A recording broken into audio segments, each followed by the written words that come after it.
कंपिब कलिंग प्रथम थर पर आयोजित होउछि एथलेट महाकुंभ प्रथम इंडोर नेशनल एथलेटिक चैंपियनशिप आयोजित होगा जाउछि पाखापाखि 36 यूनिट जोगदेवे ता पूर्व आप देखुं ये हूँ से इंडोर मैदान जोटि कि बर्तमान प्रस्तुति शेष पर्यायर चली प्रथम थर पर जेहेतु भारत में आयोजित होपुणी ओडिशा होउछि first national indoor athletic championship एथिरे पाखापाखि देखिए आम जब हिसाब करवा 32 स्टेट एथिरे भाग नौछन्ति से भितर 4टी सर्विस रही टोटाल इवेंट रही 13टी ए सहित पाखापाखि 278 जन एथलेट भाग नौछन्ति तो से भितर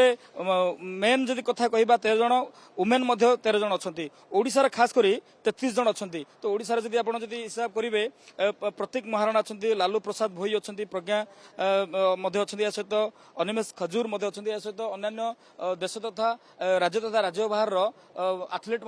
भाग नौछन्ति ता पूर्व आप देखुं किभଳି भाव समरसा चली किसी समय पूर्व सांबादिक सम्मेलन होता जो भाव में ऑल इंडिया जो एएफआई पक्षर भित्तिभूमि को लेकर प्रशंसा करा कहीं प्रथम थर पर भारत में एभली इंफ्रास्ट्रक्चर डेवलपमेंट होती जहाँकि ओडिशा सरकार को धन्यवाद देते भित्तिभूमि को लेकर गोटे प्रशंसा कर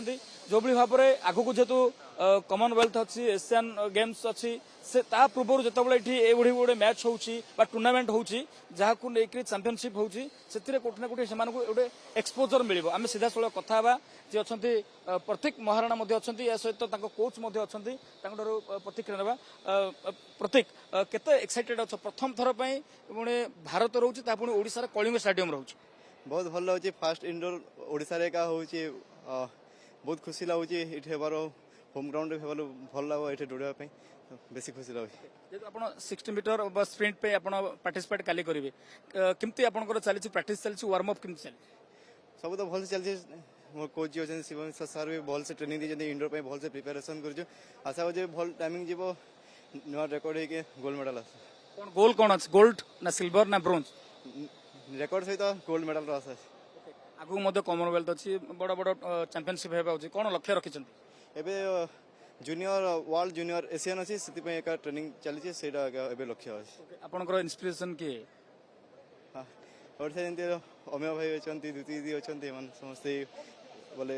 ओडिशा आगू जाइए देखिए बहुत मोटिवेशन भी मिले आपन सहित अन्य ओडिया खेलाड़ी भाग नौ 33 जन महिला मेन वुमेन अच्छा तो समस्त गोटे भल हो आप आशा रखिंट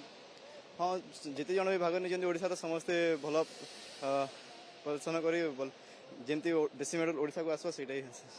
आपन को बेस्ट ऑफ लक आम कथा जी अच्छा कोच अच्छा आपड़ केमती देखुं जेहतु प्रथम थर पर भारत रोचे पुणी ओडिशा रोचे फास्ट जदि कहीपर indoor national indoor athletic championship आप केते उत्साहित अच्छा आज कोच हिसाब से प्रत्येक मु तो बहुत उत्साहित अच्छी ओडिशावासी पूरा होम ग्राउंड होची तेणु सबू पिला माने एंजॉय करछंती आम टोटल ओडिशा ए मीट को वेट करथिलु दीर्घ 3-4 वर्ष कंप्लीट होता इंडोर स्टेडियम किंतु कंपटीशन हो नथिला एटा फर्स्ट टाइम कंपटीशन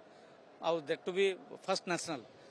आउ प्रतीक परफॉर्मेंस बेटर हम ये किंतु मु आउट जिन कहना चाहे जे बिफोर एमती इंडोर कंपटीशन कहीं इंडोर ट्रैकटा गोटे अलग ट्रैक टेक्निकाली आम मान को मसे आगु माने मेगा कंपटीशन प्रिपेरेसन ये ट्रैक एवेल करवा कथा आउ नेक्स्ट जो एशियन हम कि वर्ल्ड हम निश्चय मु माने गवर्नमेंट को सहायता मांगी जे पिला माने जो माने कि भाग ने से आसिक बिफोर 1 मंथ प्रैक्टिस दिया जेहेतु 13टा इवेंट होशार को पिला माने को इवेंट रे भाग नौ देखु ये तो हडल्स अच्छी आमर ओडिशार माने हडल्स रे भाग नौ लंग जंप रे भाग नौ 400 मीटर रे भाग नौ men and women both category Animesh Kujur then आमर लालू तापरे सरुण प्रतीक एमती जयराम एमती भल भल एथलेट स्टार एथलेट ओडिशारू एथर स्प्रिंट रे भाग नौ आई होप कि प्रदर्शन भी बहुत भल रहिबो कहीं कंडीशन भी बहुत भल अच्छी आ ट्रैकटा बहुत भल माने स्पीड ट्रैकटा तेणु आगामी दिन में यहाँ जो 2028 रे वर्ल्ड पाई यहाँ बहुत बड़ पदक्षेप है तेणु मु ओडिशा गवर्नमेंट को मध्य धन्यवाद देवा चाहूँगी एवं एएफआई को धन्यवाद देवा चाहूँगी से आमको गोटे सुजोग देइजंती एठी कंडक्ट करिया आप निहत भाव में शुणुले एएफआई ओडिशा एथलेटिक एसोसिएशन पक्ष मिलित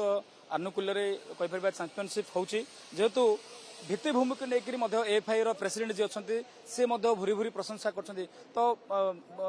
ଭାରତରେ ଏଭଳି ଇନଫ୍ରାଷ୍ଟ୍ରକ୍ଚର କୋଉଠି ବି ନାହିଁ ତ ଏଇଟା ଖେଳାଳିଙ୍କ ପାଇଁ ଗୋଟେ ଭଲ ରହିବ ଏ ସହିତ ପିଚ୍ ମାନେ କହିପାରିବେ ଯୋଉ ଟ୍ରାକ୍ ସେ ମଧ୍ୟ ଗୋଟେ ଭଲ ରହିଛି ତ ସବୁ କିଛି ଅନୁକୂଳ ପରିବେଶ ରହିଛି ତେବେ ଦେଖିବାର କଥା ଆସନ୍ତାକାଲି ଯୋଉ ଖେଳାଳିମାନେ ବା ଯୋଉ ଆଥଲେଟ୍ ମାନେ ଭାଗ ନେବେ ଖାସ କରି ଓଡ଼ିଶାର ଆଥଲେଟ୍ ମାନଙ୍କ ଉପରେ ମଧ୍ୟ ନଜର ରହିଛି କିଭଳି ସେମାନଙ୍କର ବେଷ୍ଟ ଦେବେ ଆଉ କହିପାରିବା ଓଡ଼ିଶା ପାଇଁ ଗୋଟେ ଭଲ ମେଡାଲ ଆଣିବେ ଭୁବନେଶ୍ୱର ଭିଡ଼ିଓ ଜର୍ଣ୍ଣାଲିଷ୍ଟ ଓମକାରଙ୍କ ସହିତ ଅରୁଣ ସାହୁ।